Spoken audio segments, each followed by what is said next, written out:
A lion was old and weak and could not go out to hunt for food.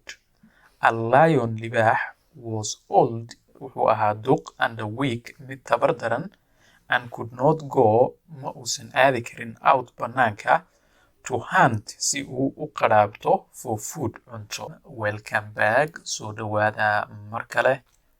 Cashirka caawa waxa uu ku saabsan yahay waa sheeko gaaban, short story.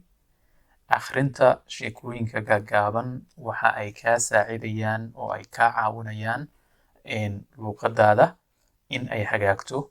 Sidoo kale waxa aad ka baranaysaa oo dhismaya vocabulary-gaada ama erayada cusub ee aad ka baranayso sheekooyinka gaaban. Sidoo kale isku xidhka hadallada sida la iskugu xidho ayay kuu fududaynaysaa. Marka sheekada caawa waa sheeko fiction ah. What is fiction? Fiction waa maxay? Fiction is made up by the author or the writer. And fictionka waa wax mala awaal ah oo qofka qoraaga ah mala awaalay oo aan run ahayn. Marka fiction ayaa la yiraahdaa. Sidoo kale sheeko walba waxa ku jira wax la yiraahdo characters ama character. What is a character? Waa maxay character? Character ama jilaa waxa weeye the person or the animal in a story. Qofka ama xayawaanka markaas sheekada ku jira. Haddaba sheekada maanta aan idin hayo waxa ay ku saabsan tahay oo sheekada la yiraahdaa The Lion and the Fox. Libaaxa iyo dawacada. The Lion and the Fox. A lion, libaax, was old and weak. Duq ayuu ahaa wuuna tabar dareeyay. A lion was old and weak and could not go out mana uusan awoodin inuu dibadda u baxo to hunt si uu u qaraabtago u soo qaraabto for food cunto. He sat in his cave waxa uu dhex fariistay godkiisa. Marka godka cave ayaa la yiraahdaa. Sidoo kale godka libaaxa uu galana den ayaa loo yaqaanaa. And made other animals xayawaankii kale ayaa wuxuu ka dhigay believe inay rumaystaan that he was very ill in uu aad u xanuunsan yahay. Many animals xayawaan badan went ayaa tegay into the cave godka gudihiisa to visit him si ay u soo booqdaan. When they came near him he caught them and ate them. When they came markii ay yimaadeen near him agtiisa he caught them wuu qabsaday and ate them wuuna cunay.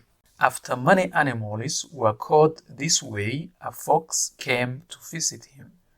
After many animals ka gadaal markii ay xayawaan badan were caught loo qabsaday this way sidan oo kale a fox dawac came ayaa yimid to visit him si uu u soo booqdo. The fox dawacii sat wuxuu u fariistay outside the cave godka banaankiisa and from a distance meel masaafo oo ka fog godka he asked wuxuu weydiiyey the lion libaaxii how he was sidii uu ahaa sidee tahay. Banaanka ayuu godka ka fariistay meel fog wuxuuna ku yidhi libaax sidee tahay. The lion said libaaxii wuxuu yidhi he was very sick aad ayuu u xanuunsan yahay and he begged the fox wuxuuna ka baryay dawacii to come in uu soo galo and see him uu arko. I would waan soo geli lahaa said the fox dawacii ayaa yidhi but laakiin I notice waxaan arkayaa that all the tracks raadka oo dhan point inay u jeedaan into your cave godkaada. Raadka oo dhan godkaada ayuu kusii jeedaa and none point out wax ka soo baxaya oo dhanka banaanka u soo jeedana ma jiraan. Marka dawacii wuu fahmay inay meesha wax ka jiraan. Marka sidaasi awgeed the fox dawacii outsmarted wuu ka aqli badiyey the lion libaaxii and he was safe wuuna badbaaday. Cashirkii caawa intaasa inoo joogo. Inta aynu ku kulmi doono cashirkan la mid ah waxaan idinkaga tegayaa wasalaamu calaykum waraxmatullaahi wabarakaatu.